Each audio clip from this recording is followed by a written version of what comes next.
Om Swastiastu, perkenalkan nama saya Gusti Ngurah Suranegara, saya absen 12 dari kelompok 6. Perkenalkan, nama saya Imade Widiantara, saya nomor absen 18, saya dari kelompok 6. Om Swastiastu, perkenalkan nama saya Ikoma Guswedana Putra, absen 15, saya dari kelompok 6. Om Swastiastu.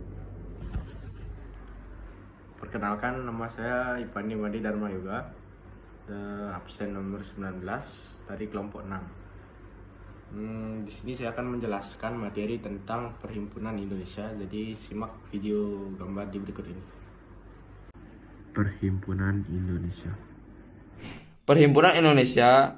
Pengertian Perhimpunan Indonesia atau Perhimpunan Indonesia PI adalah sebuah organisasi pergerakan nasional pertama yang menggunakan istilah Indonesia sebagai organisasinya. Bahkan Perhimpunan Indonesia disebut sebagai pelopor kemerdekaan bangsa Indonesia kancah internasional.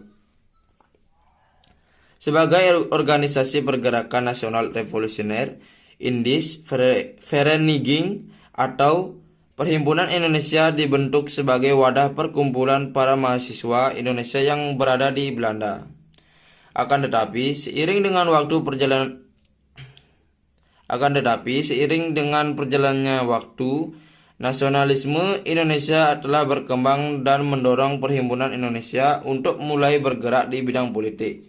Dengan mengusung tujuan untuk memperjuangkan kedaulatan Republik Indonesia, salah satu cara untuk mewujudkannya adalah dengan berperang melawan fasisme. Sejarah berdirinya Perhimpunan Indonesia. Organisasi Perhimpunan Indonesia diprakarsai oleh mahasiswa Indonesia yang sedang berada di Belanda untuk menuntut ilmu, yaitu Sultan Kasayangan dan R.N. Noto Suroto. Atas inisiatif dari tokoh tersebut, maka pada 25 Oktober 1908 dibentuklah organisasi mahasiswa Indonesia di Belanda dengan nama organisasi Indische-Vereniging.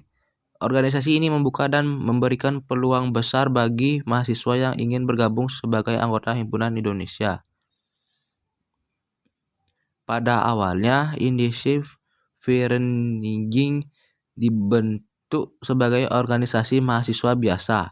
Akan tetapi, sejak masuknya 3 serangkai dalam operasi ini, yaitu Suhardi Soerdjaningrat, Cipto Mangkusumo, E.F.E. Douwesdekker di tahun 1913. Indische-Vereniging mulai fokus pada ranah politik serta isu yang terjadi di Indonesia. Dengan berkembangnya nasionalisme, bangsa Indonesia kemudian mulai mampu merubah pandangan Indische-Vereniging tentang Indonesia yang dianggap membutuhkan pihak militer Belanda. Kemudian pada tahun 1916, terbitlah majalah berkala bernama Hindia Putra yang tujuannya adalah untuk mempublikasi ide-ide nasionalis. Sebagai pelopor dari kemerdekaan Indonesia pada kancah internasional, Perhimpunan Indonesia telah mencetak berbagai sejarah unik sebagai organisasi dari anak bangsa.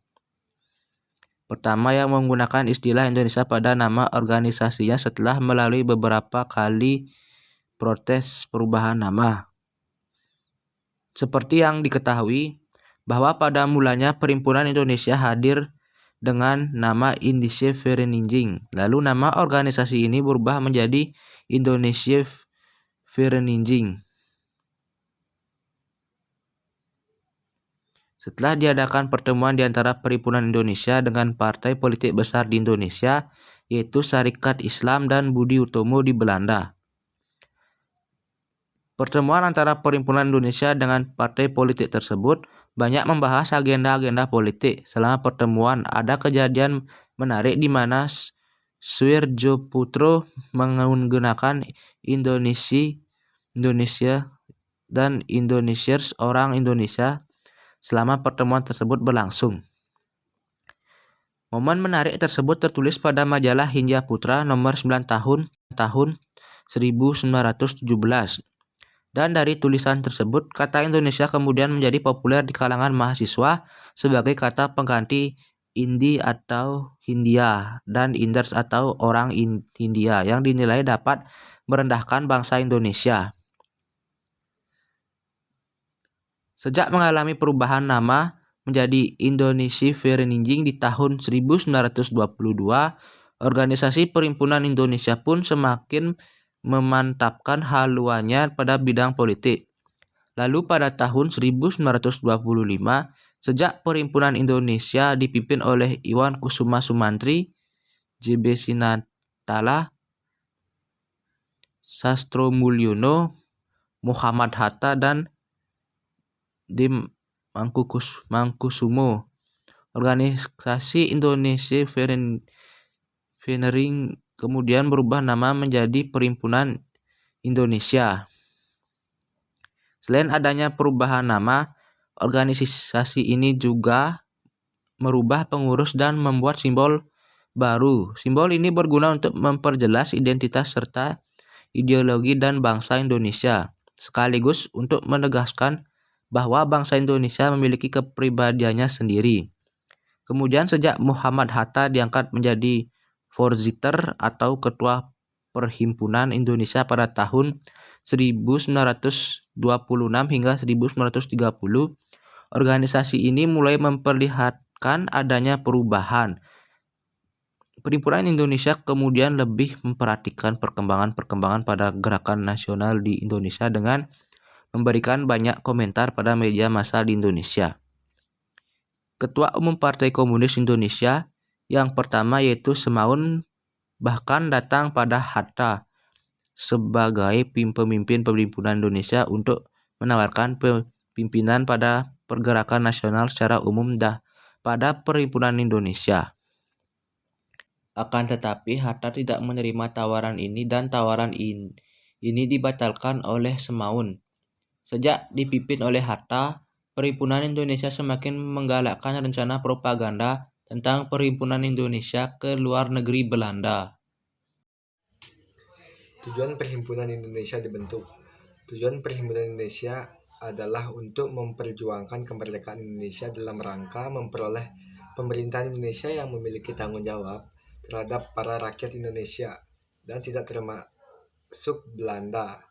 Berdasarkan tujuan tersebut, Iwan Kusuma Sumantri menyampaikan bahwa ada 3 hal pokok yang merangkum tujuan Perhimpunan Indonesia, diantaranya adalah Indonesia ingin menentukan nasibnya sendiri. 2. Bangsa Indonesia terus bersatu melawan Belanda. 3. Bangsa Indonesia harus mengandalkan kekuatan serta kemampuan yang mereka miliki sendiri. Perkembangan Perhimpunan Indonesia. Aktivitas Perhimpunan Indonesia semakin meningkat ketika Muhammad Hatta dan Ahmad Subarjo ikut bergabung dalam pengurusan Perhimpunan Indonesia. Keduanya menegaskan bahwa tujuan Perhimpunan Indonesia adalah Indonesia merdeka yang akan dicapai dengan aksi bersama.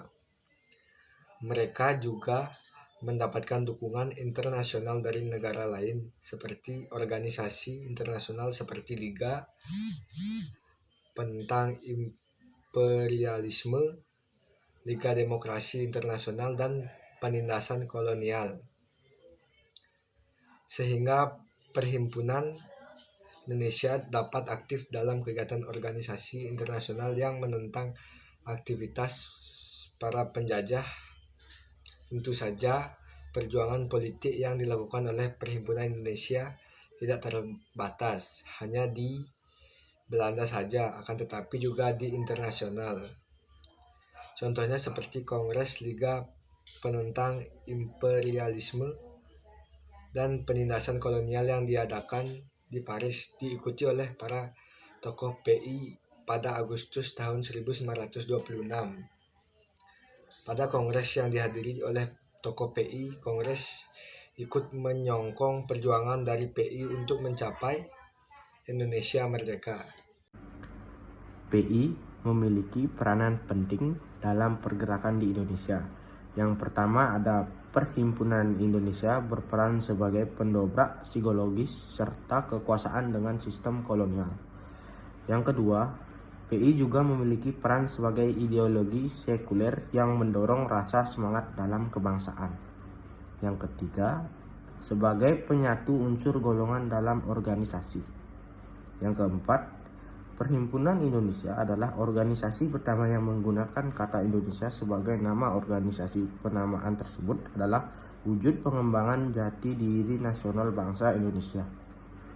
Yang kelima, Perhimpunan Indonesia adalah organisasi kebangsaan yang orisinal ketika membuat ideologi Indonesia untuk segera merdeka dan mandiri. Kemunduran Perhimpunan Indonesia. Pada Juni 1927, PI dituduh menjalani hubungan dengan PKI untuk melakukan pemberontakan sehingga diadakan penggeledahan terhadap tokoh-tokoh PI. Pada September, 4 tokoh PI di negeri Belanda ditangkap dan diadili. Mereka adalah Muhammad Hatta, Nazir Datuk Pamuncak, Alsastroamidjojo, dan Abdul.